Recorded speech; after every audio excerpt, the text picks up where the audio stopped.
Coucou les amis, j'espère que vous allez bien. Donc aujourd'hui, je vais vous faire une nouvelle vidéo qui sera un bilan lecture. Je vais également vous faire voir, comme d'habitude, ma nouvelle palle, ainsi que dans la semaine, enfin au début de semaine prochaine, je pense, je vous ferai un book haul vu que j'ai acheté certains livres de la rentrée littéraire. Je vais y arriver. Et donc, du coup, je vais vous les montrer. Voilà. Donc on y va pour ce bilan lecture. Donc j'ai lu le second livre de Karen Ponte. Vous savez, pour mon bilan lecture précédent, je vous ai fait voir le désastreux Noël de la famille Praline. Là, c'est le tome 2, donc la version parent. À Noël, mi-figue, mi-praline. Donc comme vous le savez, nous sommes avec la famille Praline. Qui est composée donc de la mère et grand-mère, donc Francine, qu'on appelle aussi Mamie Chouquette. Voilà. Mamie Chouquette, elle a deux enfants, donc elle a deux filles, Nathaline qui est la plus jeune, il me semble, et Barbara qui est la plus vieille. Donc cette famille a une biscuiterie qui était tenue au départ par le patriarche. Malheureusement, le père des filles est décédé il y a 10 ans. Et c'est Nathaline qui a repris le flambeau, mais on va apprendre que la biscuiterie a un petit peu de mal. Voilà, il va falloir que Nathaline trouve une meilleure idée, un nouvel investissement pour pouvoir intéresser plus de monde et rapporter plus d'argent. Voilà. Et en fait, ce qu'il se passe, c'est que la famille Praline passe de très mauvais Noël, car les deux filles, Nathaline et Barbara, ne s'entendent absolument pas. Elles s'entendaient quand elles étaient petites et ça désespère Mamie Chouquette. Elle voudrait que ses filles puissent se réentendre comme quand elles étaient petites. Et donc on va suivre les deux sœurs dans cette histoire qui vont essayer de se rabibocher car Mamie Chouquette a disparu. Voilà, et s'ils veulent qu'elle revienne, il faut absolument qu'elles se réentendent. Donc, on va suivre ces deux sœurs et on va essayer de comprendre pourquoi est-ce que ce lien fraternel a du jour au lendemain été brisé. Voilà, et ça a été encore une fois, très bonne histoire. Sauf que, bien évidemment, comme vous le savez, donc j'ai lu la version ado qui est à peu près la même version que la version adulte. Donc, on a à peu près les mêmes scènes, à peu près les mêmes dialogues, sauf que la version ado, c'est du point de vue de Nina Lou, qui est la fille de Nathaline, et de Brune, qui est la fille de Barbara, qui sont deux cousines qui, alors c'est pas qu'elles ne s'entendent pas, c'est qu'elles n'ont aucun point commun. Donc du coup, elles ne se parlent absolument pas, elles ne cherchent pas à se comprendre, à dialoguer entre elles, tout simplement. Et donc ça désespère Mamie Chouquette, donc elle va leur demander tout simplement d'essayer de se trouver des points communs et de s'entendre pour le mieux. C'est ce qu'elles vont faire dans la version ado, qui a été une super version pour moi. Et donc là, dans cette version parent, on va se retrouver avec les deux sœurs et on va essayer de comprendre pourquoi est-ce que le lien a été coupé. Voilà.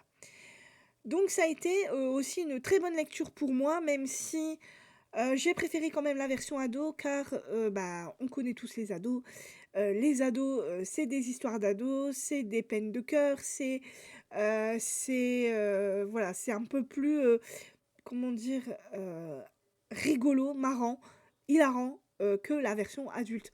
Même si j'ai bien aimé, savoir pourquoi est-ce que les deux sœurs dans cette version-là, ne s'entendaient plus. C'était, relativement touchant. En plus, c'est pendant les périodes de Noël, donc il y a tout qui nous rappelle Noël, et comme on est bientôt à Noël, je me suis dit: «Pourquoi pas?» En plus, je n'avais jamais lu de livre de Karen Pond, donc je me suis dit: «C'est une bonne occasion pour lire cette autrice», et j'ai adoré les 2 histoires. J'ai beaucoup aimé la plume, j'ai aimé les personnages, c'est fort cocooning, donc voilà, donc ça a été idéal pour moi, pour lire, cette version-là. Voilà. Donc Karen Prompt, à Noël mi-figue mi-praline, la version parent aux éditions Fleuve. Ensuite, donc, je me suis lancée dans de la fantaisie avec Holly Black, son livre Doll Bonne, la poupée d'os aux éditions Rajo. Je ne sais pas si vous voyez bien. Je ne sais pas si... Ouais, voilà, vous voyez là. Voilà. Donc, dans cette histoire, nous allons suivre trois préados.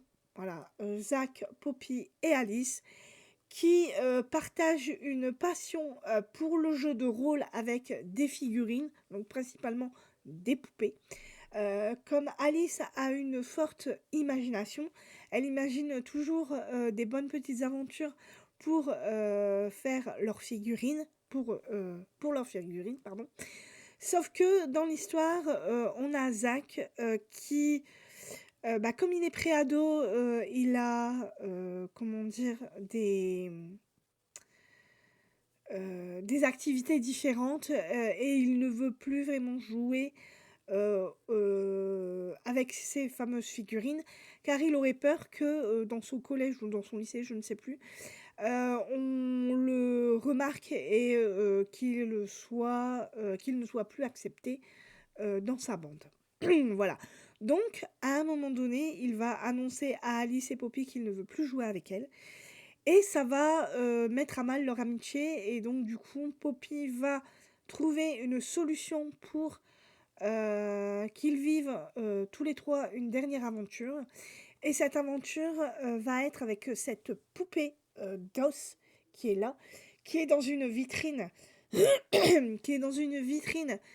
Et c'est la... Alors, si je ne me trompe pas, je crois que c'est la grand-mère de Poppy qui a cette poupée dans cette vitrine. Il ne faut surtout pas la toucher.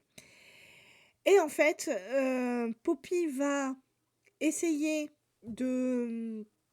Comment dire, de rallier Zach à leur dernière aventure ensemble, vu que la poupée lui aurait parlé dans son rêve et elle lui aurait suggéré de la prendre et de l'enterrer dans un certain cimetière. Sinon, il y aurait des conséquences relativement graves. Et donc, Poppy va raconter tout ça à ses deux amis, donc Zach et Alice, qui vont avec elle partir à l'aventure pour retrouver ce fameux cimetière, cette fameuse famille, la famille de cette poupée, et pour pouvoir l'enterrer dignement pour que la malédiction ne se réalise pas. Voilà. Et donc on va suivre Zach, Poppy et Alice qui vont un week-end décider de partir avec leur sac à dos, leur sac de couchage, leur nourriture. Ils vont partir avec cette poupée pour l'amener dans ce fameux cimetière pour l'enterrer dignement et on va les suivre, prendre le bus. Alors ils vont devoir prendre le bus, ils vont aussi à un moment donné prendre un bateau et ils vont rentrer dans une bibliothèque, voilà, et on va suivre toute leur aventure.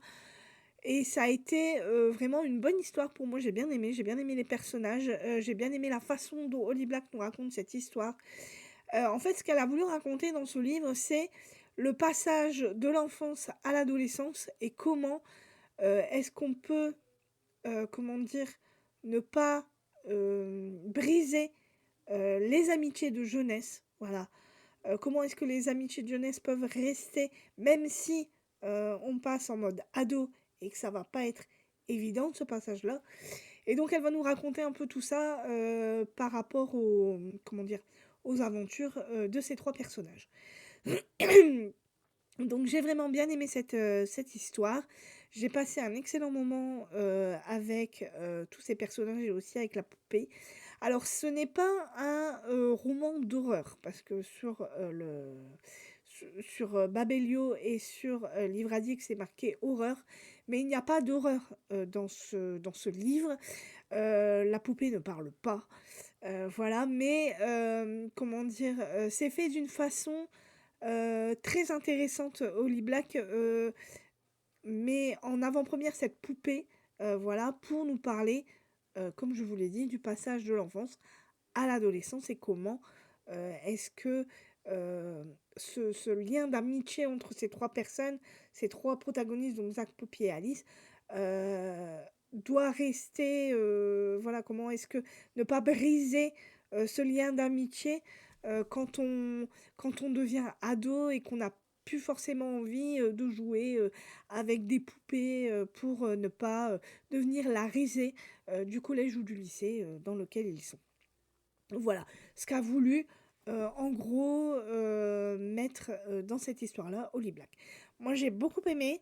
Il y a beaucoup de personnes qui ont eu du mal avec cette lecture. Moi ça n'a pas été mon cas. Surtout que j'adore la plume d'Holly Black.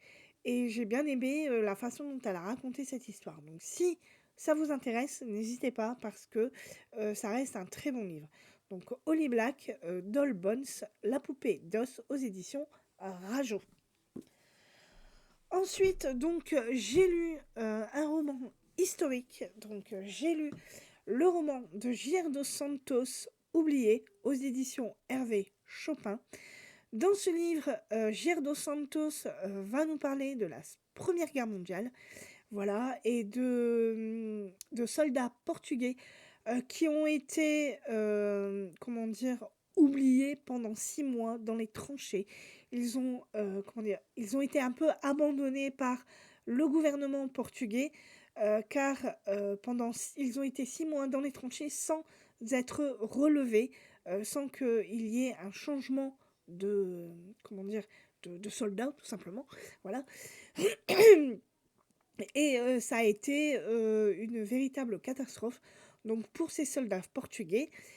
Et on va suivre dans cette histoire donc deux personnes, le jeune Afonso, voilà, qui est portugais et qui va vivre cette Première Guerre mondiale dans ses tranchées.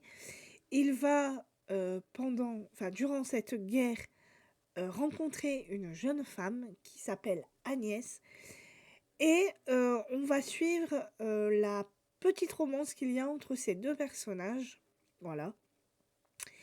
Et on va suivre, bien évidemment, la vie de ces soldats de la Première Guerre mondiale dans ces tranchées qui essayent de combattre les Allemands en France, en Flandre, dans le nord, donc près de Lille. Voilà, et ils vont essayer de garder leur ligne, même si ça va être très très compliqué. On va suivre comment dire, tout simplement leur vie de soldats, de poilus, voilà, dans ces fameuses tranchées. Et ça va être une très bonne histoire.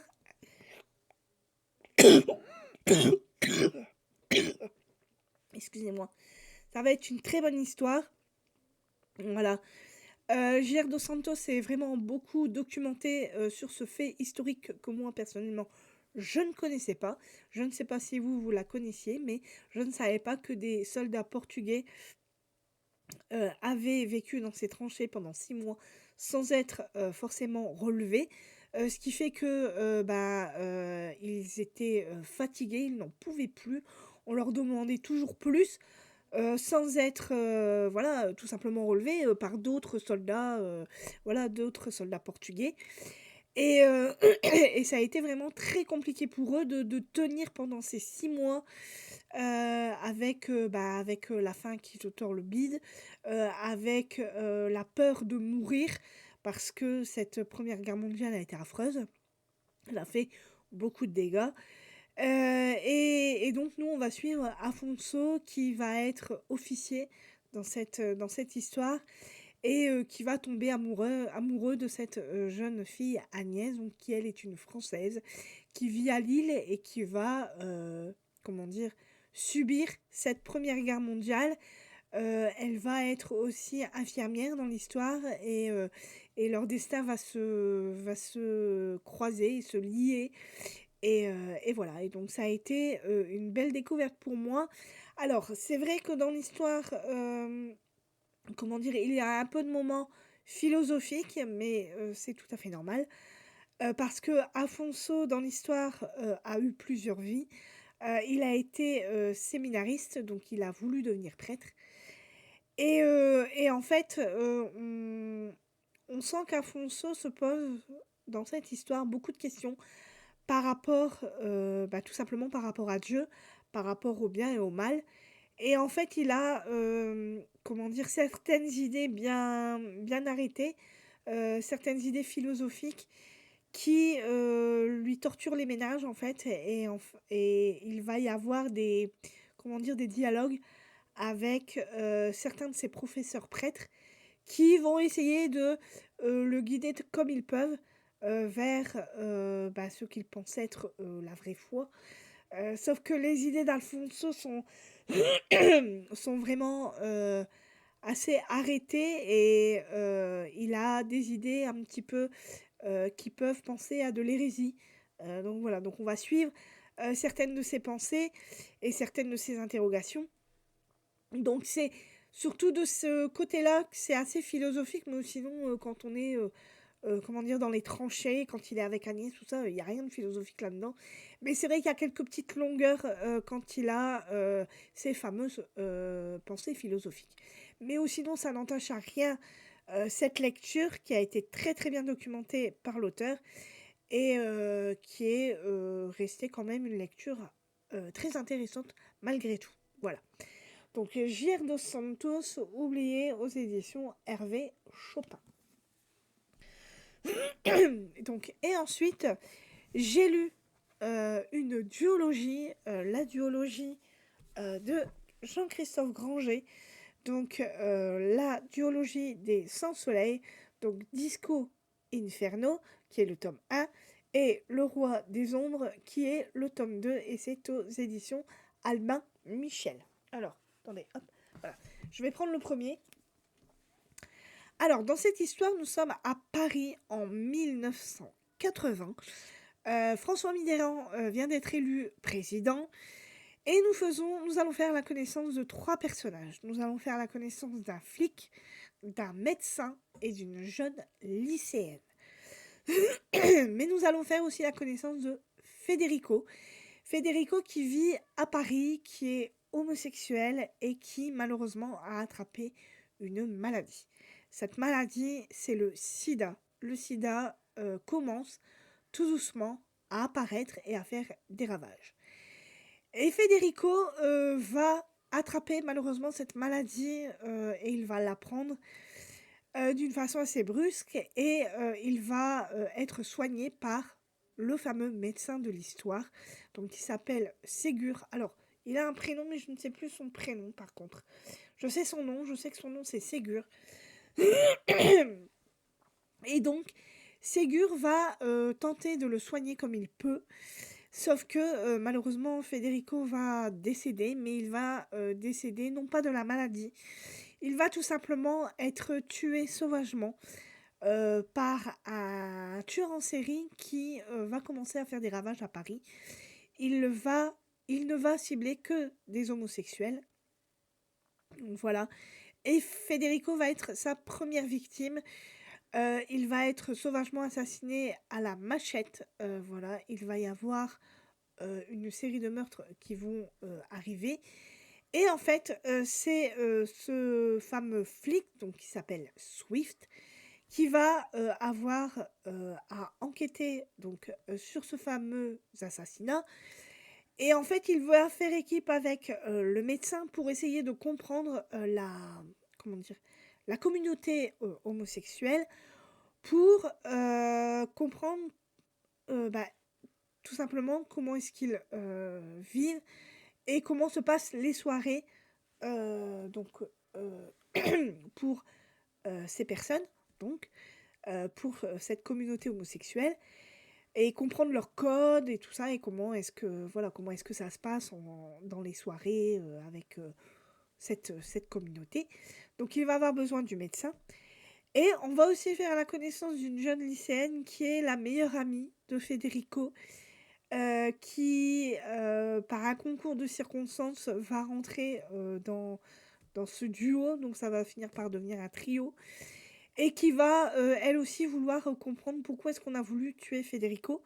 Et donc avec le flic et ce médecin, ils vont essayer d'enquêter, tout simplement. Ils vont, grâce au médecin, donc le flic va, comment dire? Interroger, pardon, je vais y arriver. interroger certaines connaissances de Federico, donc, et on va vite comprendre que ces personnes étaient des personnes très très riches, voilà, qui ne voulaient pas forcément qu'on sache qu'ils sont homosexuels. Et, et ces personnes vont commencer un peu à paniquer, car il y a ce fameux virus du sida qui commence à faire des ravages. Et ce fameux tueur en série qui lui-même tue ces fameux homosexuels. Donc, le policier va enquêter, il va poser des questions et il va commencer à, comment dire, mettre les pièces tout doucement du puzzle en place. Il va y avoir dans cette histoire un face-à-face à la fin qui va arriver, mais comment dire, le premier livre se finit d'une façon très abrupte, sans forcément qu'on ait eu les réponses à nos questions. Tout simplement parce que, donc, dans le deuxième, qui s'intitule Le Roi des Ombres, on va comprendre que, comment dire, que le policier est toujours obsédé par cette enquête, car il sait que, comment dire, qu'il y a des choses qui ne concordent pas par rapport aux crimes qui sont commises. Et en fait, le fait est qu'il va y avoir des indices qui vont réapparaître et, et ce fameux flic va voyager à Tanger, il va voyager en Afrique et il va finir par voyager en Haïti où l'histoire va totalement se terminer. On va avoir les réponses à nos questions qu'on se pose. On va comprendre qui est responsable de ces meurtres et pourquoi est-ce qu'il les commet. Alors ça a été une histoire très intéressante. Le seul reproche que je peux faire à Jean-Christophe Granger, c'est que ses fins ne sont pas celles que j'attendais. Voilà. Dans le premier tome, le face-à-face qui a eu lieu, je ne m'attendais absolument pas à ça. Dans le sens où j'ai été je m'attendais un petit peu plus au niveau du face-à-face. Je m'attendais à un vrai face-à-face en fait. Voilà. Là, j'ai eu un face-à-face, mais j'ai pas eu ce que j'attendais. J'aurais voulu plus. Le fait est que ça s'est terminé très vite et j'ai pas eu ce que je voulais. Dans le deuxième, pareil, la fin, alors j'ai aimé parce que on en apprend beaucoup plus par rapport à la culture haïtienne, par rapport à leurs traditions et niveau politique, on en apprend beaucoup plus par rapport au pays, voilà. Mais pareil, ce qui est de la fin, j'ai été quand même relativement déçue parce que je ne m'attendais pas à une fin comme celle-là, tout simplement. Je m'attendais pas du tout à ça et je m'attendais encore à plus et malheureusement, j'ai pas eu ce que je voulais. Donc voilà, donc je suis un peu quand même déçue, et je trouve que l'auteur aurait pu faire, 2 livres en un. Voilà, il aurait pu, parce que les 2 livres ensemble, en fait, ça fait, 800 pages. Donc je trouve qu'il aurait pu faire, 2 livres, enfin, il aurait pu faire un livre, pardon. Voilà. Il aurait pu faire un seul livre au lieu d'en faire 2. Alors après, je sais pas si c'est la maison d'édition qui a décidé, mais voilà, 2 livres à 21,90 €. Quand on sait comment l'histoire se finit, franchement, ça fait un petit peu mal. Voilà. Mais j'ai bien aimé l'histoire. Voilà, la plume de Granger est là. Le suspense est là. Il y a des petits rebondissements, mais qui sont pas extraordinaires. J'ai aimé connaître un peu plus la culture et les traditions d'Haïti et la politique aussi. Ça, c'était très intéressant. L'époque aussi où ça se passe, les années 1980, voilà, comment dire, ça ramène à pas mal de souvenirs par rapport au téléphone, par rapport au fax, par rapport à, voilà, il y a beaucoup de choses qui sont, voilà, dont on parle dans cette histoire. Et aussi, par rapport aux boîtes de nuit et tout qu'il y a, à Paris, même si j'habite pas Paris et que je ne connais pas Paris, mais il y a certaines, comment dire? Il y a surtout une, boîte de nuit, qui s'appelle le Rose Bonbon, qui m'a fait penser un peu à Indochine, au groupe de musique Indochine. Voilà. Et ça, j'ai bien aimé, mais sinon, comment dire? Les fins. C'est surtout les fins que j'ai regretté parce que je ne m'attendais pas du tout, à ça et encore une fois, dans le deuxième, ça finit un peu abruptement. On n'a pas alors on a les réponses à certaines de nos questions, mais j'aurais encore aimé vouloir, un face à face que Jean-Christophe Granger ne m'a pas donné et je regrette de ne pas l'avoir eu. Voilà. C'est la seule chose que je regrette, c'est les face à face qu'il y a dans ces livres. Dans celui-là, il y en a un, mais c'est pas vraiment ce que j'attendais. Et dans le premier, il y en a un, mais c'est pas ce que j'attendais non plus. Donc voilà, c'est encore moins ce que j'attendais. Donc voilà. Ou sinon, ça a été une à peu près bonne lecture. Ça se lit vite, mais comme je vous l'ai dit, il aurait pu faire un seul livre, ça aurait été super, ça aurait été mieux même. Pourquoi en faire deux plutôt qu'un? Bon, en même temps, je comprends la maison d'édition. Faire 2 livres à 21,90 €, pardon, ça fait à peu près, un peu plus d'une quarantaine d'euros, pour les 2 livres. Ça fait un peu mal, hein, quand on voit comment, est l'histoire, mais bon, c'est du Granger, c'est un auteur connu, donc évidemment les gens se jettent dessus, la maison d'édition a bien fait son boulot, je trouve et voilà. Mais quand on voit la fin de ces 2 livres, on est un petit peu déçu, voilà. Bah, écoutez, voilà donc Jean-Christophe Granger, donc Sans soleil, le tome 2, Le roi des ombres et le tome 1, Disco Inferno, aux éditions Albin Michel. Donc si vous aimez Jean-Christophe Granger et que vous avez envie de connaître cette histoire, bah, écoutez, si vous avez envie de l'attendre en poche, n'hésitez pas.